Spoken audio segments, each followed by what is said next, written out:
In this video and the others in this series, I'll guide you through the basics of cross stitch, from making your very first neat little X to completing the entire design. Before you begin, here are a few reminders. Find a comfortable place to sit and make sure your hands are clean so that you don't stain the fabric.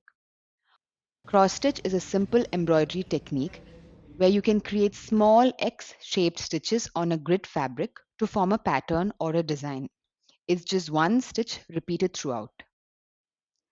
Cross stitch is done on an Aida fabric. Now Aida fabric has a visible grid made up of small squares. You'll be making your crosses on this grid. Now let's mount the Aida fabric on the embroidery hoop. I'm using a green Aida fabric to make it easier for you to understand this step. Your kit may include a different fabric color, but the process is exactly the same. First, let's find the center of the fabric. Fold it in half from top to bottom and then fold it again from side to side. This point where the folds meet is the center. Now put the fabric between the two rings of the hoop and tighten it. Make sure the fabric is taut, that is tight like a drum. Gently pull the fabric from all sides to stretch it evenly, then tighten the hoop again if needed. When you're not stitching, remove the fabric from the hoop to avoid hoop marks. They can usually be removed with an iron, but it's best to avoid them in the first place. You can always mount the hoop again when you're ready to continue stitching. Preparing the thread and threading the needle. Embroidery floss is made up of 6 strands.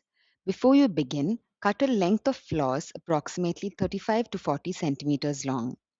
Using a shorter length of thread makes stitching easier and helps prevent tangles and knots.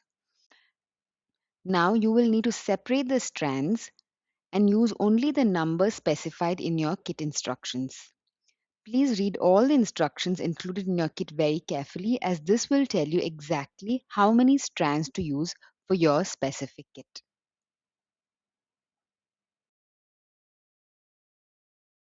Now tie 2 small knots at one end of the floss. Next, pull the floss through the eye of the needle carefully.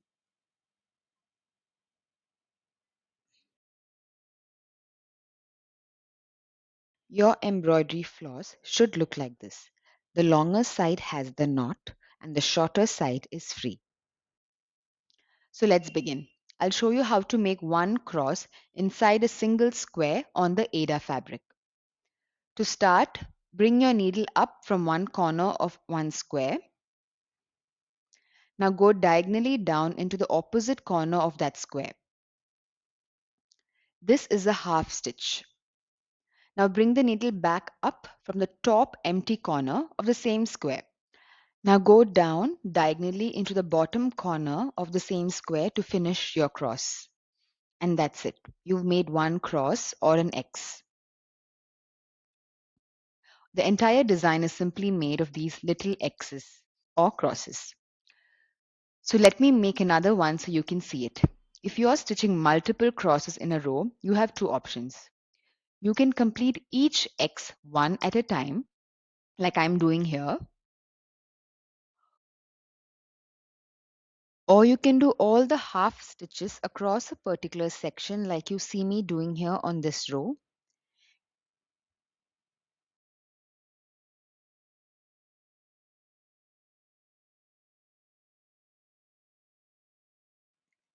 Now come back and complete the second half to finish the crosses. For big patterns, this makes your work easy. Now both methods work. Just make sure all your stitches go in the same direction. That keeps your work looking neat and uniform. So if you're starting from the top right, do the same thing for every cross.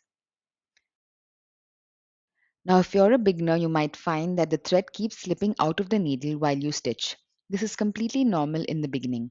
If you're struggling with this, you can watch the short video, How to Hold the Needle and Stitch. You'll find the link in the description below. Let's move to the next step, how to read a cross stitch pattern. A cross-stitch pattern is basically a map that tells you where to place each X. The pattern on paper is made up of a grid, just like the Ada fabric. Each square on the paper represents one box on the Ada grid. And here's how you can read it. Now look at the symbols and colors. Each square in the design will have a color along with a symbol inside it. Now that symbol or color represents a specific thread shade. To understand this, you have to also check the key or the legend which you will find on the following page or just below the pattern. Now this tells you which symbol matches which thread color. The embroidery thread will also have the number printed on it, so you can easily match the two.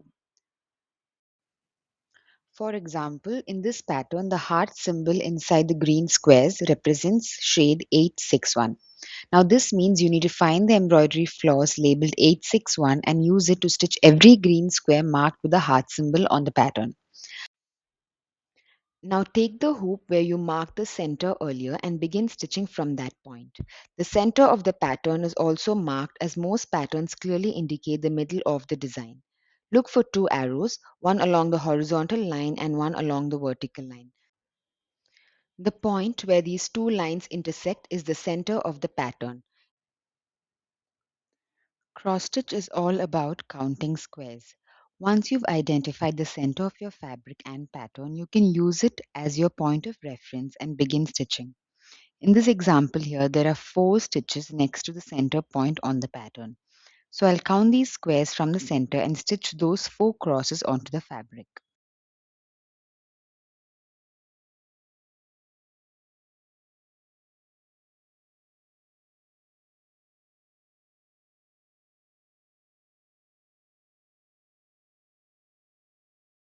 Once I'm done with this, I will now continue adding stitches below, following the pattern and counting the squares as I go. As you stitch, you'll start to see the design take shape. As mentioned earlier, you can also stitch all the half stitches first and then come back to complete the crosses.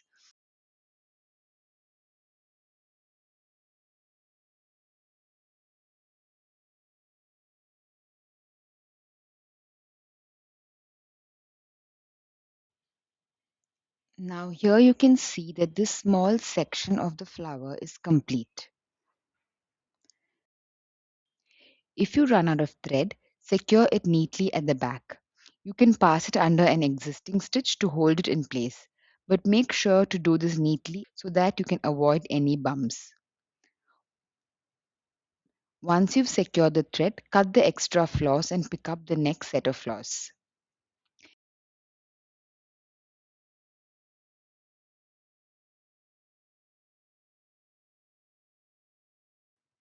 You can follow the same steps whenever you need to switch colors. For example, once the flower is complete, I'll secure the thread at the back and then continue stitching with the green floss, following the pattern. And that's how you work through the entire design. Always counting, always referring back to the pattern and the key and building it one small section at a time. When you complete stitching one section of the pattern, in this case the plant with the flower, and you want to move to the next little part, the small one here, the little plant, follow the same process. Count the number of boxes between the two plants on the pattern to determine how much space to leave on the fabric. Leave that gap, then begin stitching the next section from the corresponding starting point. Thank you for watching. I hope this video has given you the confidence to get started with cross stitch. Your kit may include additional instructions or videos to guide you through the rest of your project, so be sure to check those next.